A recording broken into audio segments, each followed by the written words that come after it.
Yuk, Assalamualaikum warahmatullahi wabarakatuh. Oke, berlanjut lagi teman-teman ke pembahasan soal SIMAK UI 2019 Biologi. Oke, ini di nomor 19 ya. Tumbuhan lebih mudah dimanipulasi melalui rekayasa genetik. Ya, ini berbagai sumber, berbagai literatur teman-teman bisa cari, bisa baca ya kan. Cuma saya ambil jawaban yang paling mungkin dan paling dekat ya. Oke, kita cek ya. Satu-satu, oke. Yang pertama katanya ya, tumbuhan lebih mudah dimanipulasi melalui rekayasa genetik dibandingkan hewan karena yang A. Yang A itu katanya gen tumbuhan tidak memiliki intron. Ya, teman-teman mungkin masih ingat ada istilah kalau di gen itu ada yang disebut dengan intron, ada juga yang disebut dengan exon ya, istilah intron dan istilah exon. Ya, ini berhubungan dengan materi sintesis protein ya. Yang pasti ketika dia makhluk hidup yang eukariotik, kalau dia eukariotik dia pasti punya intron dan punya exon. Keduanya punya. Eukariotik itu berarti mulai dari animal, plante, fungi, jamur ya, protista ya, itu semua mempunyai intron dan mempunyai exon. Dan nanti bagian DNA yang akan diterjemahkan menjadi protein ya kan, itu adalah bagian exon saja. Jadi yang bagian yang akan diterjemahkan ditranslasi menjadi protein hanyalah exon, intron enggak gitu ya.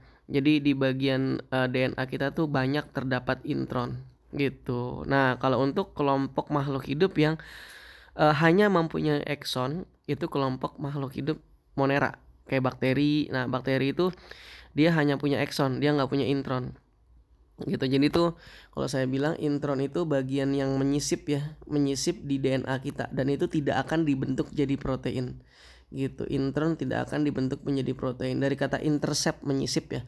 Kalau exon itu dari kata ekspresi, yang akan diekspresikan menjadi protein. Nah, karena tumbuhan itu eukariotik, dia pasti punya intron dan punya exon gitu. Jadi pernyataan yang pertama udah jelas salah gitu ya. Pernyataan yang pertama udah jelas salah ya. Pernyataan yang kedua, vektor digunakan. Vektor itu bisa saya bilang vektor itu bahan yang kita gunakan untuk menyisipkan. Nah, mungkin teman-teman pernah dengar istilah plasmid ya. Yang biasanya dipakai buat vektor tuh biasanya plasmid ya. Plasmid ya, plasmid bentar ya. Plasmid. Nah, ini yang biasanya dipakai ya. Plasmid itu DNA ekstra kromosomal yang biasanya terdapat pada bakteri ya. Kan biasanya kalau di manusia tuh sering dipakai plasmidnya bakteri E. coli ya. Dipotong plasmidnya, disisipkan gen yang diinginkan dan kita gunakan gitu. Kita rekayasa. Jadi si bakteri tadi kita rekayasa gitu. Plasmidnya kita potong, kita sisipkan gen yang kita inginkan. Misalnya kita pengen dia bikin insulin, berarti kita sisipkan gen yang bisa menghasilkan insulin.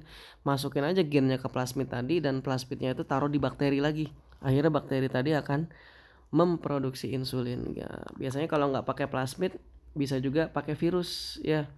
Yang biasanya digunakan sebagai vektor itu virus dan juga plasmid gitu. Nah, gitu ya. Jadi vektor yang digunakan untuk mentransfer DNA rekombinan lebih banyak tersedia pada tumbuhan. Kalau ini sih saya belum dapat datanya ya.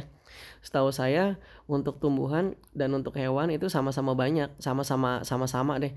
Kalau di hewan biasanya yang sering dipakai itu yaitu plasmid E. coli sama beberapa yang lain, dan juga retrovirus ya. Tapi kalau pada tumbuhan biasanya yang sering dipakai itu plasmidnya plasmid bakteri agrobacterium ya. Jadi kalau teman-teman pernah ngelihat ya tanaman yang membentuk kayak macam kanker gitu, nah nih di batangnya gede gitu. Nah, ini biasanya yang kayak gini, batang yang kayak gini itu berisi Agrobacterium tumefaciens. Nah, ternyata si Agrobacterium itu punya plasmid, dan plasmidnya itu bisa kita gunakan untuk rekayasa. Karena si bakteri Agrobacterium ini kan memang udah biasa menyisip di tanaman. Jadi kita bisa menggunakan si plasmid Agrobacterium tadi, kita ambil, kita sisipkan gen yang diinginkan, misalnya gen tahan hama, gen apalagi gen penghasil protein tertentu ya kan, dan lain sebagainya. Nah, nanti kita taruh di plasmid agrobacterium tadi, terus agrobacteriumnya kita masukin ke tumbuhan, akhirnya kita mendapatkan tumbuhan yang kita inginkan.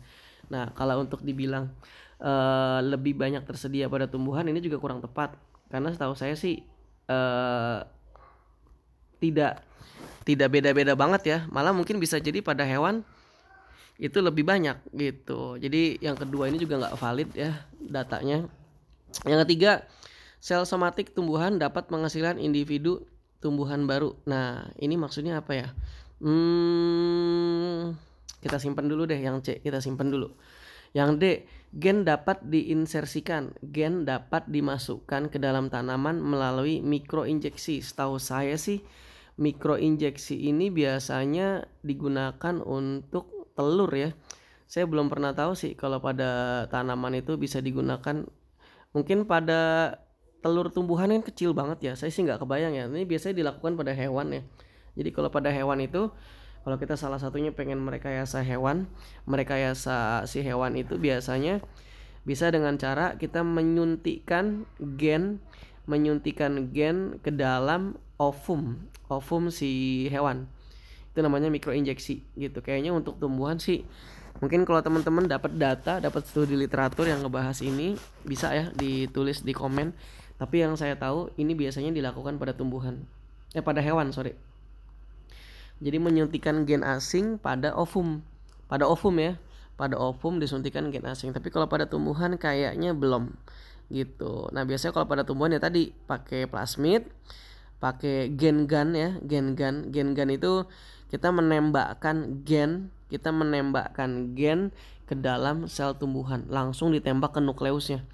Biasanya pakai gen gun, semacam pistol gen, sebutannya pistol gen. Jadi gennya kita masukin, gennya kita ambil ya kan, kita ambil dan ada ukuran tertentu, ukurannya kecil pokoknya. Kalau nggak kecil nggak bisa masuk nanti. Kita taruh di senjata tadi, ke pistol tadi, terus kita tembakkan langsung ke nukleus. Nah, biasanya sih gitu. Yang tumbuhan memiliki nukleus lebih besar. Ini juga agak ya dibandingkan dengan apa ya, kalau kita bilang tumbuhan itu memiliki nukleus lebih besar. Ini mungkin kalau teman-teman ketemu tipe-tipe soal kayak gini yang membandingkan, kita harus cek juga nih, ini membandingkan dengan apa gitu ya. Gitu sih paling sel. Oke, ntar ya. Oh iya paham. Tapi ini kebetulan ya di soal ini dijelasin ya. Sel tumbuhan ini kan dijelasin dibandingkan dengan hewan ya. Oh berarti maksudnya itu ya. Nah, jadi sel tumbuhan memiliki nukleus lebih besar. Berarti ini dibandingkan dengan hewan nih. Katanya sel tumbuhan memiliki nukleus lebih besar dari hewan. Nah ini kebalik teman-teman. Kenapa saya bilang kebalik? Dimana-mana kalau sel tumbuhan itu yang paling besar itu vakuolanya. Organel terbesar di tumbuhan itu vakuola, malah kadang nukleusnya kejepit. Kalau hewan yang paling besar ya salah satunya nukleus gitu. Jadi ini salah ya. Tumbuhan mestinya malah lebih kecil nukleusnya kalau dibandingkan dengan hewan. Nah, ya udah, mau nggak mau kita jawab yang C. Kira-kira maksud yang C apa ya? Sel somatis itu kan sel tubuh ya. Sel tubuh tumbuhan dapat menghasilkan individu tumbuhan utuh. Nah, inilah yang disebut dengan sifat totipotensi. Nah gitu teman-teman ya. Apa tuh totipotensi? Totipotensi itu adalah kemampuan atau potensi tumbuhan untuk membentuk tumbuhan secara utuh menggunakan jaringannya. Jadi kita pakai jaringan apa aja bisa. Kita mau ngambil dari akar, kita mau ngambil dari batang, kita mau ngambil dari daun, ya kan, kita ambil semua. Kita tanam di media tertentu yang kita sebut dengan biasanya proses ini kita sebut dengan kultur jaringan ya. Kita sebut dengan kultur jaringan, kita ambil, kita taruh di kultur jaringan, ya kan, dia akan tumbuh menjadi tumbuhan seutuhnya.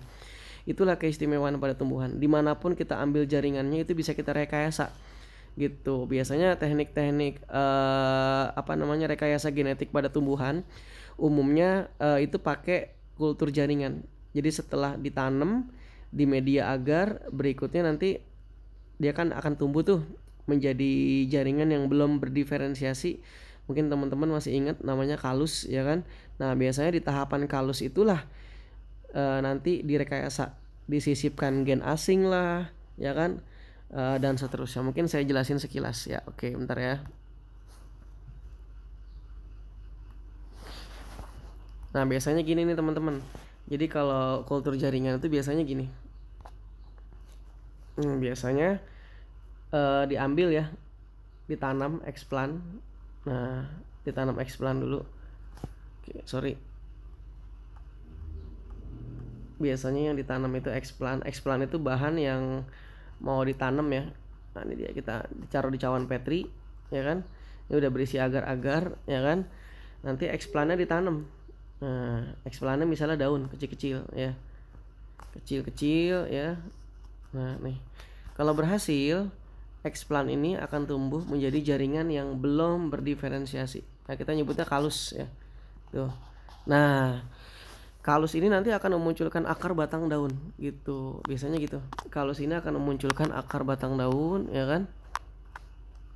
Nah nanti jadi kayak gini dia, daunnya muncul, atau muncul batang, akarnya muncul, nah tumbuh di agar-agar. Nah biasanya kalau pada tumbuhan itu rekayasa itu dilakukan di sini, entah mau ditembak, mau dikasih gen asing ya kan, dengan cara tadi ya, dengan cara tadi. Biasanya kalau pada tumbuhan tuh yang terkenal tuh dua cara. Pertama pakai gen gun.